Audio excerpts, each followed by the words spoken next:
Well, Delhi before the partition uh, had nearly 40 to 45% Muslim population. Urdu speaking, the culture was entirely Muslim. Uh, you had mushairas and you had a red light area where there were courtesans, where there were mujras. They were the sort of things that the rich of the city indulged in. Then suddenly came this enormous flood of Punjabis from all over western Punjab, which became Pakistan, and nearly, 30% of the Muslim population, particularly the well-to-do, went across from the other side. And suddenly there was a change in the language, change in the way of living. Many of the craftsmen were Muslims. I know particularly people who made embroidery for the royal court, they were Muslims. They were in Naisarat, they went. Some continued for a while, but they also left, and so that art went out. The people who made silver and gold paper were all Muslims. They went, and I think it took some time for the art to be revived. Like that, there was a total change in the sense that Punjabi replaced Urdu as the language of the people.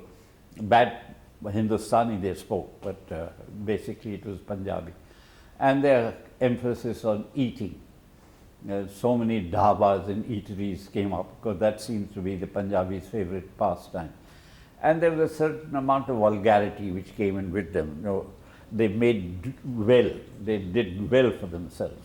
It was amazing that they didn't see any Punjabi beggars. And they were all started prospering after a while. They had to work very hard. And they loved showing off. So if you could afford it, instead of one car, there'd be two cars. They built themselves bungalows. And they were entertaining. Their marriages were the most vulgar displays of ostentation, which he hadn't seen earlier. These huge barats with brass bands and lights and bhangra dancing, all that kind of thing. That is really the most, visually the most significant aspect of the change that came in Delhi. But like talking about that itself, do you feel the spirit of enterprise that we talk about amongst the Punjabi, do you think that really is the essence of the city today, the way it's grown commercially?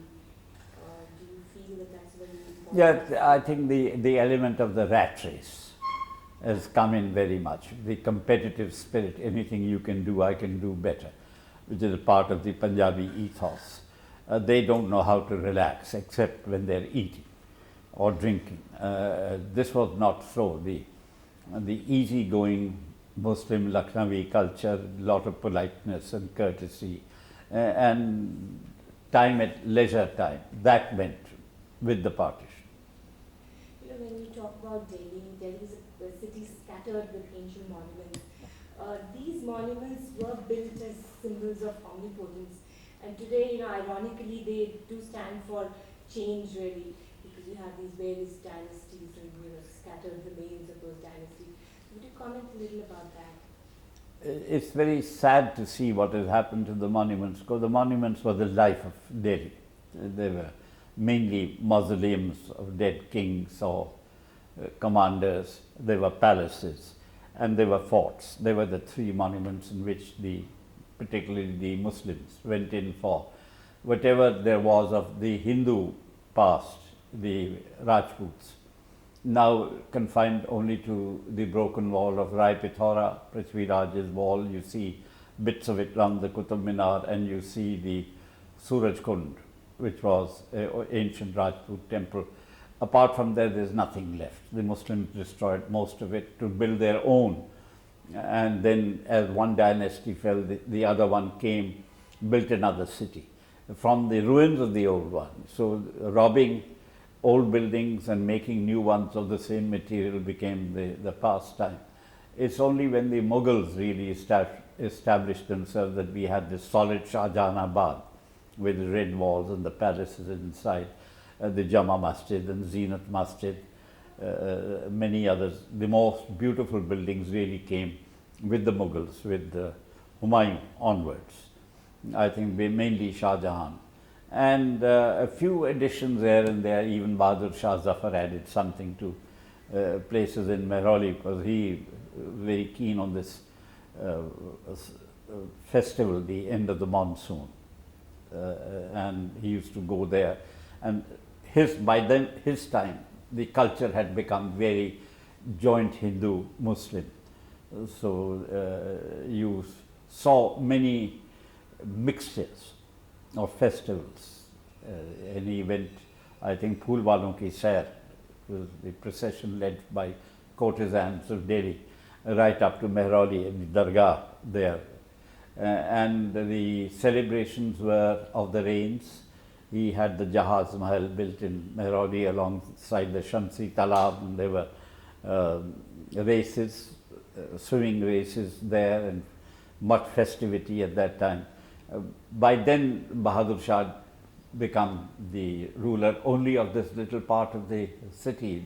They said by his time of his father or grandfather, the Mughal rule extended from the Red Fort to Palam and no more. The rest was British, Rajput, Maratha, Rohilla, Sikh. Delhi had become a little island of Mughal glory. You know, when most of these monuments, we look at, say, right from the beginnings of the Qutub Minar or the Red Fort or even Rajni Stedi, they're such grand, imposing structures as if they are here to be Forever. Yeah. So that's what I'm asking about. Well, that's right. They show the transitoriness of human power. I mean, they destroyed these Hindu and Jain temples around the Qutub Minar and named it Quwwatul Islam, the might of Islam. Now, where is the might of Islam? It went soon after. And ironically, they put the iron pillar, which is a Hindu monument, right in the middle of the Quwwatul Islam, not knowing what it was. So you have to take it all in your stride. You see around Humayun's tomb, which is probably one of our most attractive buildings after the Qutub Minar, and festooned on it is what looks like the Star of David, and the lotus. Because the craftsmen were all Hindu. The Star of David is a Hindu monument, emblem of the 12 seasons, and the lotus is almost entirely a Hindu emblem. You see in many pillars the elephant saluting, the trunk going. So the mixture had come willy-nilly. Talking about Delhi today, what do you see are the major problems that the city is facing with massive influx of population and city bursting at its seams? You've seen the city over the years. What do you think is the city going through? Well, unless we do something drastic, it is heading for disaster. Life has ceased to be gracious. It was very gracious living in large gardens and around your little bungalows, and now there's hardly any space. There's a endemic constant traffic jam on the streets. More cars are being offloaded on roads which cannot be widened. There are many new bastis they built, not expecting those people to have cars. Now most of them have more than one car. There's no place to park a cycle, scooter, car, anything. And you have, with this congestion, the problems which come with overcrowding. There's increase in crime, enormous increase in crime, not only of theft but of violence. The slightest dispute breaks up into a conflagration, and people start burning cars and going for each other. Unless we are able to check it, we are going to head for very much more serious problems, not only of day-to-day living and price of goods, admission in schools, colleges for the children. They're not enough to go around. And if we keep increasing them, we increase our problems along with it. At one time we thought a satellite city would give the answer, but they haven't. And now Delhi really extends to Gurgaon on one side. It extends nearly to Faridabad at the other, and well up to Ghaziabad and beyond on the other. How much more can we go on expanding? And we fouled our only water supply, the river Jamna. The water is not potable. It has to be filtered and refiltered, and even so is not healthy. So I fear a breakdown of epidemics every year, and they are happening now. If you were to describe the Delhiite today, how would you do that? Do what? Describe the Delhiite of today. Well, he doesn't have a sense of belonging. My generation belong. I've lived all my life here. The monuments meant something to me. The city meant something to me. The Urdu culture meant something to me. These people are people without roots. They're mainly Punjabis, but now we have other communities, Tamilians and Bengalis. And they have the areas of their own, but they don't have the sense of belonging. And therefore, they are not yet proud of the city, which has a lot to be proud of. Finally, what inspired you to write such an irreverent piece on Delhi? I mean, your book looks at it very differently from anyone else. And what was that spirit or element of the city? Well, it is the sense of belonging. I both love and hate my city, but this is where I belong. And I think I try to express in it my love and hate for this city. There's nowhere else in the world where I'd like to live or die than Delhi. And yet there are so many things which I find very unpleasant living. Even the creature comforts. You press the switch, you expect a light. It doesn't happen. You turn the tap, you expect water. It doesn't come.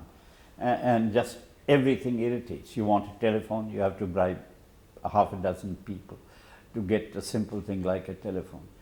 Nevertheless, as I said, there's nowhere else I'd like to live in except Delhi.